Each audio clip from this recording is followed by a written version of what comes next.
Renungan Pagi Menjadi Putra dan Putri Allah oleh Ellen G. White, 4 April 2021. Mari kita berdoa.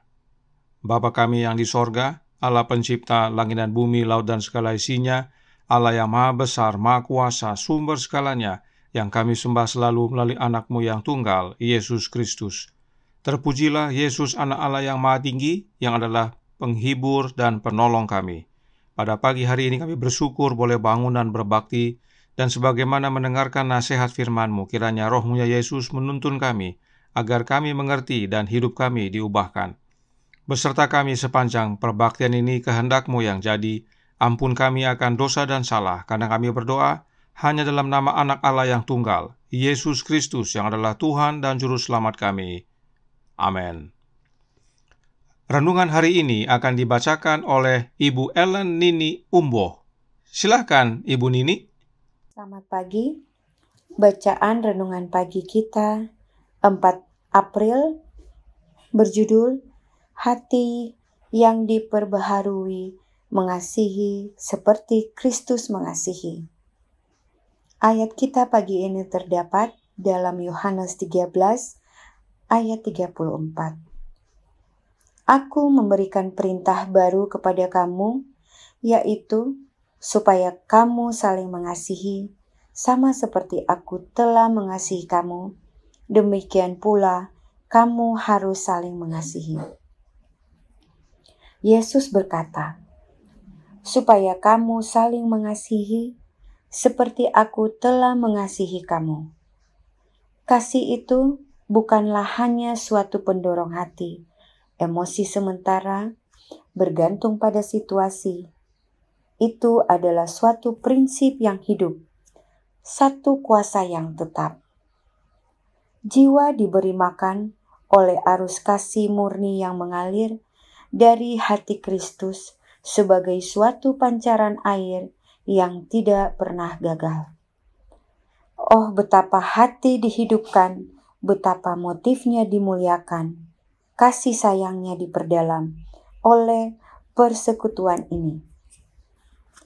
Di bawah pendidikan dan disiplin Roh Suci, anak-anak Allah mengasihi satu sama lain dengan sebenarnya, dengan tulus, dan dengan tidak pura-pura, tanpa memihak dan tanpa kemunafikan.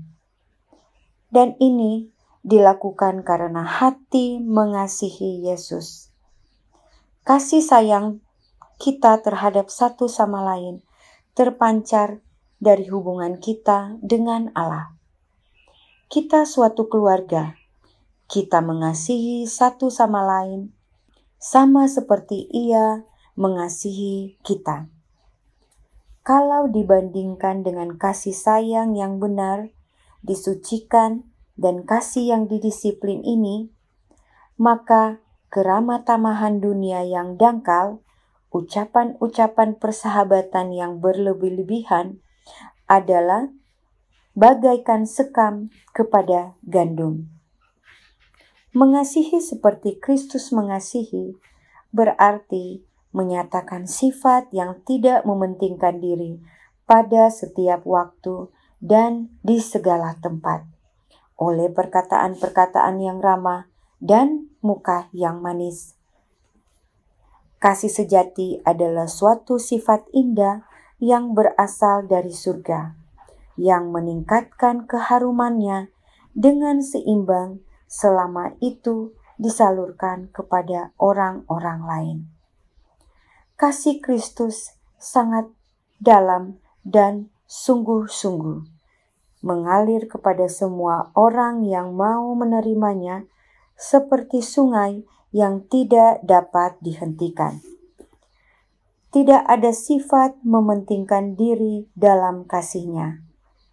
Kalau kasih yang lahir di surga ini tinggal di dalam hati, akan dinyatakannya dirinya, bukan hanya kepada orang-orang yang terkasih dalam perhubungan keluarga yang kudus, melainkan kepada semua orang dengan siapa kita memperoleh perhubungan. Itu akan menuntun kita memberikan tindakan perhatian mengadakan konsesi, melakukan perbuatan-perbuatan kemurahan, berbicara lemah lembut, benar, dan kata-kata yang menguatkan. Akan menuntun kita untuk bersimpati kepada orang-orang yang hatinya lapar akan simpati. Terima kasih. Terima kasih atas penata layanan Ibu Nini. Tuhan Yesus memberkati. Selamat pagi saudaraku dalam Tuhan. Renungan hari ini sudah menjelaskan apa artinya mengasihi seperti Yesus mengasihi, yaitu menyatakan sifat yang tidak mementingkan diri pada setiap waktu dan di setiap tempat, oleh perkataan yang ramah dan muka yang manis. Nah, mengapa hal ini penting dan apa hubungannya dengan mengasihi seperti Yesus mengasihi? Christian Service halaman 101 paragraf 1 berkata, Roh Kristus adalah roh misionaris. Dorongan pertama dari hati yang diperbaharui adalah membawa orang lain juga kepada juru selamat. Inilah hubungannya dengan mengasihi seperti Yesus mengasihi.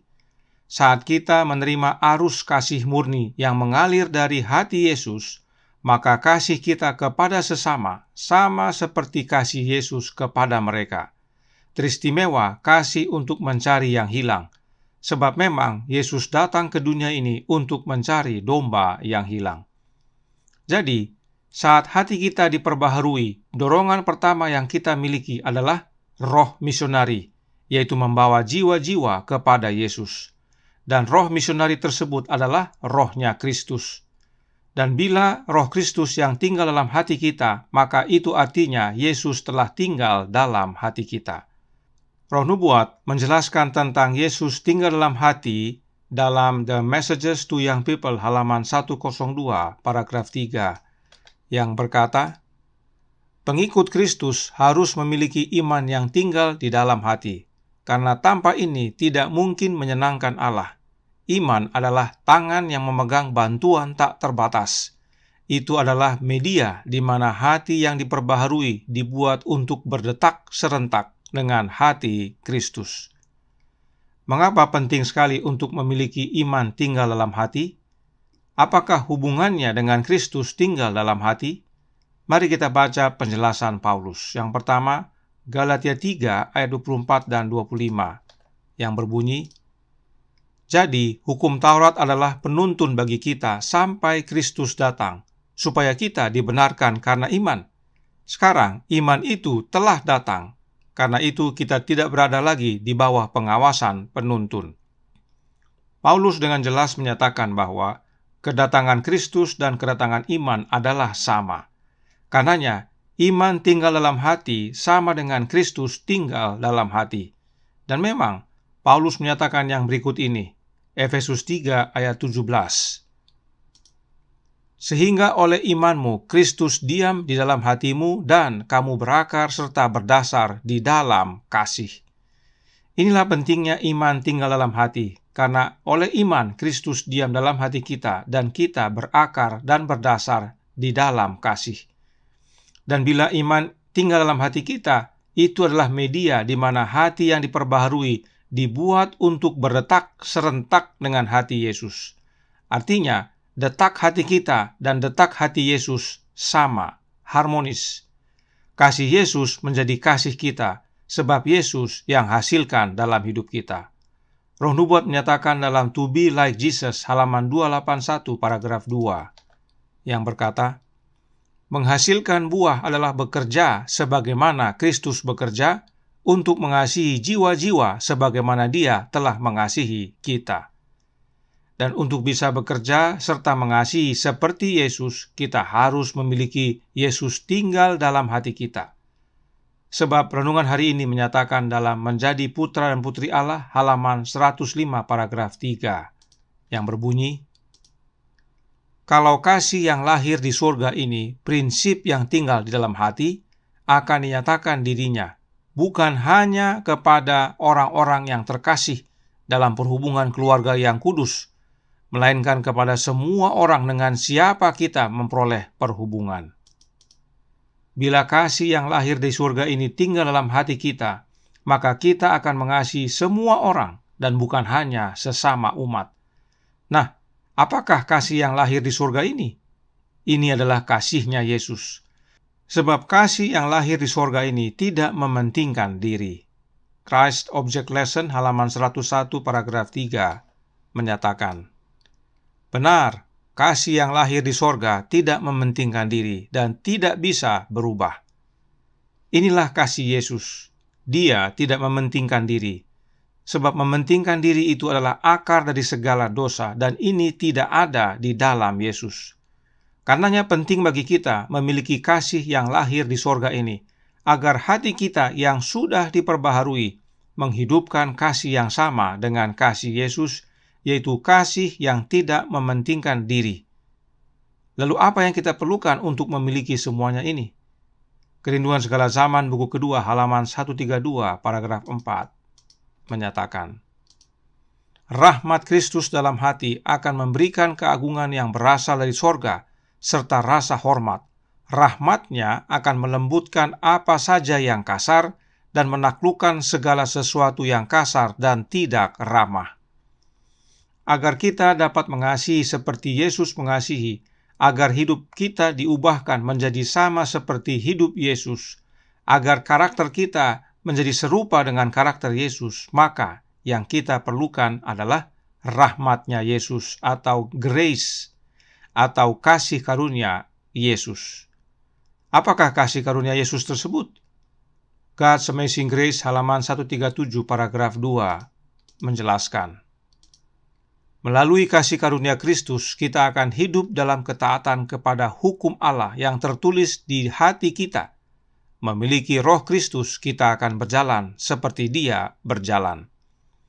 Kasih karunia Kristus adalah sama dengan roh Kristus. Dan bila kita memiliki kasih karunia Kristus atau rohnya Kristus, maka hidup kita menjadi serupa dengan hidup Yesus, yaitu hidup yang menurut kepada hukum Allah. Dan hukum Allah itu adalah, kasihilah Tuhan Allahmu dengan segenap hatimu, segenap jiwa, segenap akal budi, dan segenap kekuatan kita, serta kasihilah sesamamu manusia seperti dirimu sendiri. Dan satu lagi, dalam Bapa Kita Peduli halaman 248 paragraf 2 yang berkata, roh Kristus dalam hati akan dinyatakan dalam karakter, akan mengembangkan kualitas-kualitas dan kekuatan mulia. Kristus berkata, cukuplah kasih karuniaku bagimu. 2 Korintus 12 ayat 9. Jelas, kasih karunia Kristus adalah sama dengan roh Kristus. Dan inilah arus kasih murni yang mengalir dari hati Yesus kepada kita, sebagai suatu pancaran air yang tidak pernah gagal. Sebab Yesus pernah berkata, barang siapa percaya kepadaku seperti yang dikatakan oleh kitab suci, dari dalam hatinya akan mengalir aliran-aliran air hidup. Yang dimaksudkannya ialah roh yang akan diterima oleh mereka yang percaya kepadanya. Yohanes 7 ayat 38 dan 39. Karenanya saudaraku dalam Tuhan, untuk mengasihi sama seperti Yesus mengasihi, kita perlu kasih karunia Kristus, yaitu rohnya yang kudus, roh Kristus. Sebab itulah aliran air hidup yang mengalir dari hati Yesus kepada hati kita. Tuhan memberkati, saya bawa dalam nama Yesus. Amin. Mari kita berdoa. Bapa kami yang di sorga, Allah pencipta langit dan bumi, laut dan segala isinya, Allah yang maha besar, maha kuasa, sumber segalanya, yang kami sembah selalu melalui anak-Mu yang tunggal, Yesus Kristus. Terima kasih atas nasihat yang indah, untuk kami dapat mengasihi sama seperti Yesus mengasihi. Dan kebutuhan terbesar kami adalah kasih karunia Kristus, yaitu rohnya yang kudus. Sebab itulah aliran air hidup yang mengalir dari hati Yesus ke dalam hati kami. Karenanya, tolong kami ya Bapa, curahkan roh anak-Mu dalam hati ini, kehendak-Mu yang jadi. Ampun kami akan dosa dan salah, karena kami berdoa hanya dalam nama anak-Mu yang tunggal, Yesus Kristus, yang adalah Tuhan dan Juru Selamat kami. Amin.